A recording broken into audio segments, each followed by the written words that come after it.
नमस्कार. मुरंबा या मालिकेमध्ये आपण बघणार आहोत रेवा ही रमाला बोलल्यामुळे मावशीला राग येतो. मंगला मावशी ही रेवाच्या पाठीमागे पळून म्हणते की सटवे आता मी तुला दाखवतेच. रेवा ही खूप घाबरते आणि घरातल्या किचन मध्ये भांडे खाली पाडू लागते. तेव्हा रागाने मंगला मावशी ही रेवाच्या अंगावर पीठ सांडते आणि म्हणते की दाखवतेस आता तुला. तेव्हा रमा ही मावशीला थांबवते. म्हणते की मगाशी सुद्धा मी खरं बोलत होते आणि आता सुद्धा मी खरंच सांगते. तेव्हा म्हणते की तुम्हाला माझ्यावर विश्वास ठेवायचा असला तर ठेवा, नाही तर चालले मी. आणि रेवा पीठ झटकत तिथून निघून जाते. तेव्हा रमा म्हणते की ते जर दुसऱ्यांसोबत आनंदात असतील तेव्हा मला त्यांना अजिबातही दुखवायचं नाही. जेव्हा ते स्वतः माझ्याकडे येतील तेव्हाच मी त्यांचा विचार करेल. तोपर्यंत आपल्या घरातील कुणीही लोक त्या घरातील लोकांना फोन करणार नाही आणि आपल्यापैकी कुणीही त्यांच्या घरातल्यांची विचारपूस करणार नाही, असं म्हणत रमा सर्वांना ठणकावून सांगत असते. दुसरीकडे अक्षय हा हॉस्पिटलमध्ये रमाचा विचार करत असतो आणि म्हणतो की रमा, मी तुझ्यासाठी खूप सारे फुगे घेऊन ठेवले होते, पण ते फुगे मी घेऊन येईल आणि तुझा राग हा फुग्यासारखा आहे, आभाळात उडून जाईल. अक्षय हा तो की मला माहित आहे तुझं सुद्धा माझ्यावर खूप प्रेम आहे आणि माझं सुद्धा तुझ्यावर खूप प्रेम आहे. तर बाहेर नर्स येऊन अक्षयच्या औषधांची लिस्ट ही आभ्याला देते. तेव्हा आभ्या विचार करत पुढे जाऊ लागतो तर पाठीमागून आनंद तिथे येत म्हणतो की आभ्या, तुला माहित आहे का अक्षयचा ज्या रोडवरती ऍक्सिडेंट झाला होता तिथील सीसीटीव्ही फुटेज आणलं आहे मी. आनंद म्हणतो की आणि त्या सीसीटीव्ही फुटेज मधून आपल्याला कळेल की अक्षयला कुणी उडवलं ते. आभ्या म्हणतो की अगदी चांगलं झालं, ज्यांनी कोणी आपल्या भावाची ही अवस्था केली आहे त्याला सोडायचं नाही, असं म्हणत आनंद हा आभ्याला ते सीसीटीव्ही फुटेज दाखवतो. आणि त्याच वेळेस रेवा पाठीमागून येते आणि रेवाला आनंदकडचा मोबाईल व्यवस्थित दिसत नसतो. तर दुसरीकडे आभ्याचे लक्ष रेवाकडे जाऊन आभ्या म्हणतो, रेवा ही काय अवस्था करून घेतली. तेव्हा रेवाच्या अंगावरली पीठ सांडून बघून रेवा ही विचार करते आता काय सांगायचं. नंतर रेवा म्हणते की जरा मी अक्षयच्या विचारामध्ये होते तेव्हा मी पडले. आभ्या म्हणतो जा घरी आणि फ्रेश होऊन ये. रेवा म्हणते की नाही, मी इथेच ठीक आहे. मोठ्यांवर किती दिवस जबाबदारी टाकायची. त्यानंतर आभ्या म्हणतो की आनंद दाखवतो व्हिडिओ आणि पुन्हा आनंद आभ्याला तो व्हिडिओ दाखवतो. मध्ये आता रेवाच्या गाडीने अक्षयला कसं उडवलं त्या सीसीटीव्ही फुटेज मधून क्लिअर कट दिसत होतं. ते बघून रेवाला मात्र मोठा धक्काच बसतो. तेव्हा तोंडालाच हात लावते आणि त्यानंतर त्या व्हिडिओमध्ये आनंद त्या रेवाच्या गाडीचा काहीने नंबर बघू लागतो पण तो दिसत नसतो. तेव्हा आनंद म्हणतो की मी एक काम करतो, तिकडच्या आजूबाजूच्या लोकांना जाऊन विचारतो. तेव्हा रेवाला अजूनच धक्का बसतो. आभ्या म्हणतो की हा व्हिडिओ तू पोलिसांना सुद्धा दे व त्यांना सुद्धा काहीतरी करता येईल. व आनंद म्हणतो ठीक आहे आणि आनंद तिथून निघून जातो. दुसरीकडे रमा ही कावेरीला म्हणत असते की तुझं आज चेकअप आहे ना, चल मी तुझ्या सोबत येते, आपण चेकअपला जाऊ. त्यावर कावेरी म्हणते की माझी अजिबात चेकअपला जाण्याची इच्छा नाहीये, माझं काही व्हायचं ते होऊ दे. त्यावर रमा म्हणते आई असं काय बोलतेस.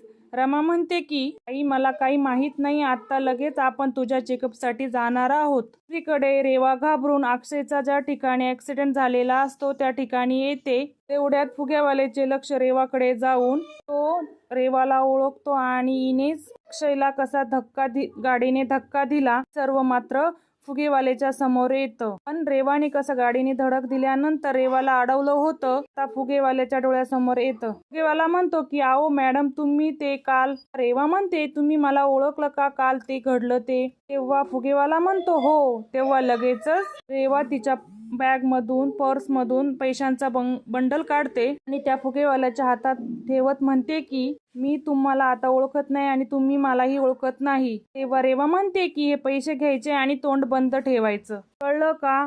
आणि फुगेवाला हसतच म्हणतो की मॅडम मी तुम्हाला ओळखतो. तेव्हा रेवा दुसरा पैशांचा बंडल काढून पुन्हा त्या फुगेवाल्याला देते आणि तेव्हा हसतच फुगेवाला म्हणतो की मॅडम मी तुम्हाला ओळखत नाही, मी तुम्हाला कधीच बघितलं सुद्धा नाही. नंतर रेवा खुश होते आणि त्यानंतर रेवा म्हणते की जर का तुम्ही तोंड उघडलं तर तुम्हाला या फुग्यासारखं मी वर सोडून देईल. तेव्हा तो फुगेवाला घाबरतो आणि त्यानंतर नंद हा अक्षयचा ज्या ठिकाणी ऍक्सिडेंट झालेला असतो त्या ठिकाणी येतो. तेथील लोकांना अक्षयचा ॲक्सिडेंटची विचारपूस करू लागतो. त्यानंतर हा त्या फुगेवाला समोर येतो आणि त्याला आपल्या मोबाईलमधून CCTV फुटेज दाखवतो आणि म्हणतो की इथे ॲक्सिडेंट झाला होता.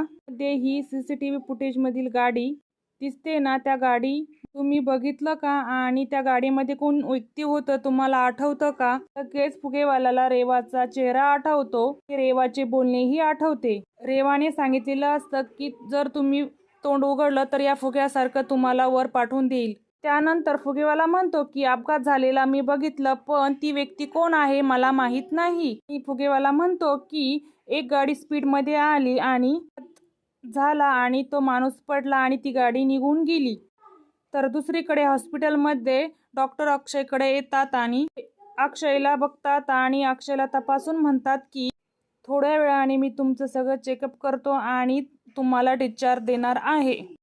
आणि त्यानंतर डॉक्टर म्हणतात की जरा पायाची सुद्धा काळजी घ्या आणि प्रवास करू नका. तर दुसरीकडे रमा आता कावेरीला हॉस्पिटलमध्ये घेऊन त्याच हॉस्पिटलमध्ये चेकअपसाठी घेऊन येते. तिथे फाईल घेऊन येते आणि विचारते की आज चेकअपसाठी बोलवलं होतं. आणि तेवढ्यात पाठीमागून रेवा येते आणि रमाला बघते आणि म्हणते की रमा ही हॉस्पिटलमध्ये कशी आली आणि हिला कोणी सांगितलं. रेवा म्हणते की जर रमाने अक्षयला बघितलं तर तिच्यामध्ये पुन्हा पहिल्यासारखं सुरू होईल. आणि तेवढ्या डॉक्टर मॅडम तिथे येते आणि रमा म्हणते की आईला चेकअपसाठी आणलं होतं. तेव्हा डॉक्टर कावेरीला रमाला घेऊन जातात. तर सुटकेचा श्वास सोडत रेवाने रमाला आईला हॉस्पिटल आणलं तर असं रेवा म्हणते. दुसरीकडे आनंद हा घरी येतो आणि जान्हवी आनंदला विचारते की अक्षयच्या तब्येतीची विचारपूस करते. त्यावर आनंद म्हणतो की आता अक्षय ठीक आहे. जान्हवी आनंदकडे बघून म्हणते की तू का एवढं टेन्शनमध्ये आहेस.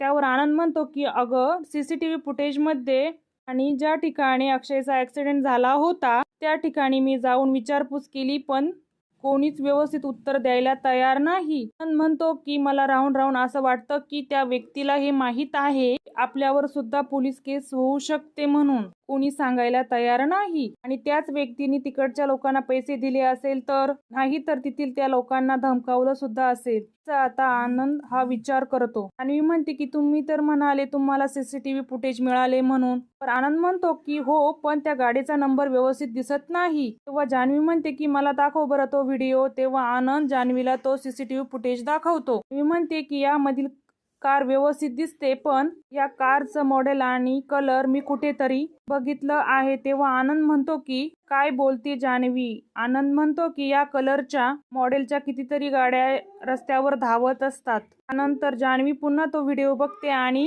कार झूम करत म्हणते की हे बघ, गाडीच्या पाठीमागे स्टिकर दिसतंय आणि माझ्या तर ते चांगलंच लक्षात आहे. आणि जान्हवी म्हणते की मला ते आता आठवत नाही, पण मला माहीत आहे. व आनंद म्हणतो की काय बोलतेस जानू. व आनंद जान्हवीला म्हणतो की तुला जर आठवलं तर मला नक्की सांग, ही गाडी कोणाची आहे ते. वर जान्हवी म्हणते हो, आठवलं तर नक्कीच सांगेल. तर हॉस्पिटलमध्ये कावेरीला घेऊन रमा ही हॉस्पिटलमध्ये आलेली असते. तर डॉक्टर सुद्धा अक्षयच्या डिस्चार्जची तयारी करतात आणि अक्षयला डिस्चार्ज देतात. डॉक्टर हे सीमाकडे फाईल देतात आणि अक्षयला म्हणतात की तुम्ही आता व्यवस्थित आहात आणि आता तुम्ही जाऊ शकता. आणि सीमा ही डॉक्टरचे आभार मानते आणि त्यानंतर अक्षय हा स्टँडचा आधार घेत तेथून बाहेर येऊ लागतो आणि सीमा ही अक्षयला धरते आणि अक्षयला दरवाजा उघडून बाहेर येतो. तेवढ्यात काउंटरवर रमा तिथे असते आणि अक्षयचे लक्ष रमाकडे जाते. रमाला बघून मात्र मोठा धक्काच बसतो आणि अक्षय हा मोठे डोळे करून सीमाकडे रमाबद्दल विचारतो. आणि त्याच वेळेस रेवा ही अक्षयला बघून दरवाजा बंद करून घेते. सीमाने रमाला बघताच म्हणते की रमा इथे कशी आली. आणि अक्षय पटकन सीमाला त्याला आतमध्ये घेण्यासाठी सांगतो. मध्ये येताच अक्षय सीमाला म्हणतो की तू रमाला सांगितलं का. वर सीमा म्हणते की नाही सांगितलं मी. अक्षय म्हणतो की मग रमा हॉस्पिटलमध्ये कशी आली. त्यावर सीमा म्हणते की कावेरी सुद्धा आली. रमा ही कावेरीला घेऊन आली असणार. सीमा म्हणते की चल ना रमा पुढे. त्यावर अक्षय म्हणतो की या अवस्थेत मी नाही जाऊ शकत रमा पुढे. तिची सहानुभूती सुद्धा मला नकोय. त्यावर अक्षय म्हणतो की आई मी पूर्ण बरा होईल आणि त्यानंतर मी तिला तिच्या घरी आणायला जाईल आणि तिच्या समोर जाऊन तिचे सर्व गैरसमज दूर करेल, तिला घेऊन येईल. इकडे रेवा विचार करते अक्षय आणि रमा जर समोरासमोर आले तर मोठा प्रॉब्लेम होईल. ही रमा तर कधी जाणार आहे काय माहिती इथून. हॉस्पिटलचे 2 कर्मचारी मोठे बोट घेऊन तिथे येतात.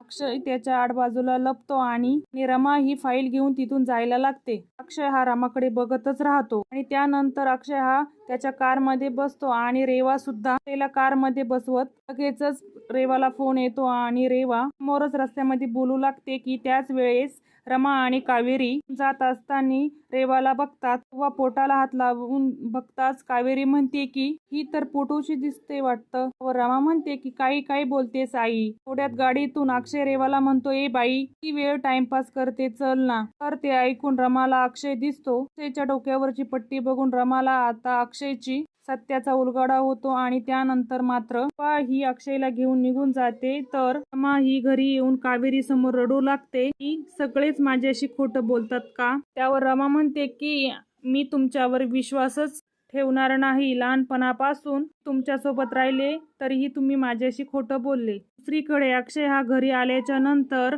त्याच्या बेडरूम मध्ये रमाचे टिकलीचे पॉकेट आपल्या हातात घेतो आणि म्हणतो की रमा, मला तुझी सवय झाली आहे आणि तुझ्या टिकलीची सुद्धा सवय झाली आहे. मला म्हणतो की आता रमा मला या टिकली सोबत तुझी सुद्धा झाली. तेव्हा आता अक्षयचे हे रमावर खूप प्रेम आहे असं समोर आलं आहे. तर रमाला सुद्धा अक्षयचे सत्य समजून रमा सुद्धा अक्षयवर तेवढीच प्रेम करते. आता रमा आणि अक्षयची कशी भेट होते आणि मुरंबा मालिकेच्या पुढील अपडेटसाठी आपल्या चॅनलला सबस्क्राईब करा.